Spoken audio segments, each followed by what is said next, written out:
Hello and welcome. My name is Emily LIcastro, and I'm a Certified Fertility Awareness Educator, as well as a Sexual and Reproductive Health Educator and licensed massage therapist. So what is fertility awareness? When I talk about fertility awareness, I am thinking of it as big picture. It's a lifestyle practice. It's a way of engaging with our bodies, of understanding our menstrual cycle, of learning how to best nourish ourselves and care for ourselves, and really empowering us to gain a level of fluency in the language of our body, the language of our menstrual cycle, the language of our hormones that we call body literacy.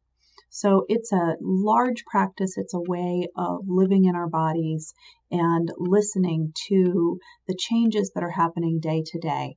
And then we can take that information that we gain through this practice and use it as a tool, depending on what our motivations are and where we're at in our lives. We practice this by checking a few things on a daily basis. They're considered our primary fertility signs. The first one is to pay attention to our cervical fluid and how it changes on a daily basis. Also, take our basal body temperature, and those two pieces are what we chart every day. We can keep paper charts, we can use an app to chart, but either way, we are looking at this information.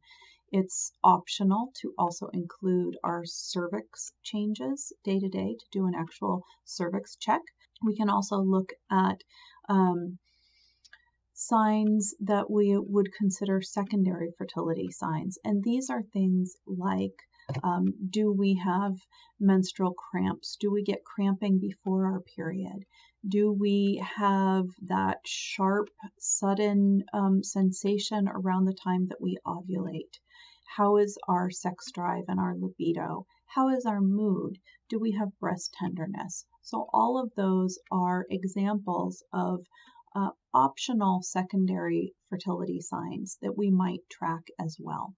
So once we have learned to gather this information, to collect this information, and to chart it, then we use it in different manners depending on what our motivation is. If we're using it as a form of contraception, a form of birth control, then it's most commonly known as the Fertility Awareness Method. Really, when I start to say Fertility Awareness Method, or FAM as it's known for short, then we are getting into a set of rules and guidelines for using this information, using this lifestyle practice of fertility awareness as an actual tool for usually contraception. Sometimes a fertility awareness method is also describing using this information in order to achieve pregnancy or to work with preconception support. So a big piece of FAM, the way we practice and teach it, is that you get to make choices for yourself based on what is most appropriate and particular to your situation.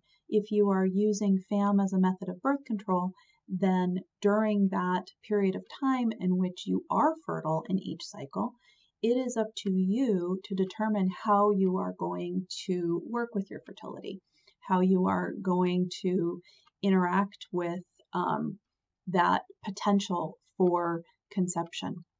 We can talk about what are your choices during that time, and from there you get to decide. There are all of these pieces that tie into our cycle health and our hormonal health. So depending on what's going on for you, we might talk about sleep habits and creating a sleep sanctuary. We might talk about food. We might talk about exercise. We might talk about other self-care practices. You might be someone who has been on a hormonal method of birth control and is transitioning off of it. And so there's a specific way of working with that. or if you are trying to get pregnant, there are specific ways to support your overall well-being and enrich your fertility. You could be entering into perimenopause, and so for that, there are some other things that we can work with in order to sort of help balance and smooth that transition out. So really, at times of transition, those are a great time to connect up with a fertility awareness educator. So let's talk about how to learn the fertility awareness method. I am a fertility awareness educator, so my bias obviously would be that you learn from an instructor. You learn from someone who understands the method and can teach you your individual way of practicing the method. So you can learn one-on-one, you can learn in a group, you can learn in your hometown if you have an educator in your hometown, or you can learn from an instructor who teaches online. I do all of those things. I feel like it's ideal to take a class if you can. It's wonderful, or it can be wonderful, to work with a group and have a bond with each other and bounce ideas off of each other.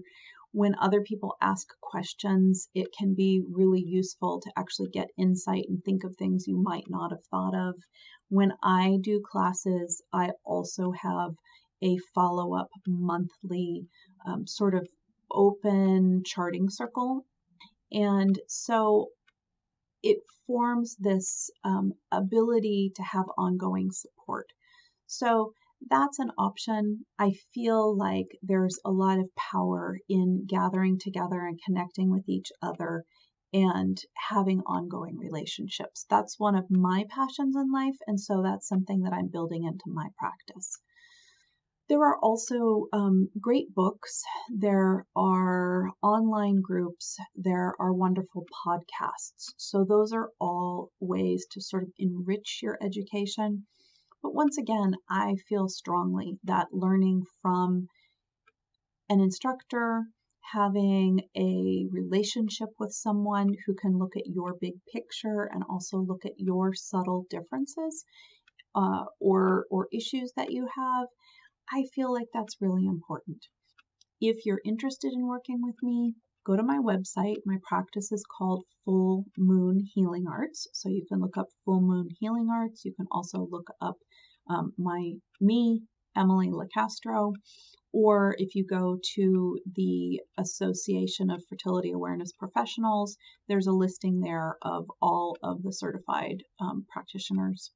If you are interested, but you're not entirely sure what the best way to proceed is, you can let me know that you'd like to have a 15-minute complimentary sort of meet and greet consultation, and I'm happy to do those either online or in my office. One thing that I hear a lot as a fertility awareness educator is this question: why didn't I already know all of this? How come nobody taught me this before? How come we're not teaching all of our children this? How come girls don't know this when they start their periods? This is the heart of body literacy for me, and something that I have actually had a passion for since I was very young. I love sharing this information. I love broadening our understanding of our bodies and our cycles. All of this to me is vital information, and it's really a part of my life's work to help bring it to you. So I thank you for listening, for your curiosity. I hope this video has been useful. I hope it's taught you a little bit more about fertility awareness and inspired you. And I look forward to connecting with you in the future. Beyond that, I wish you well.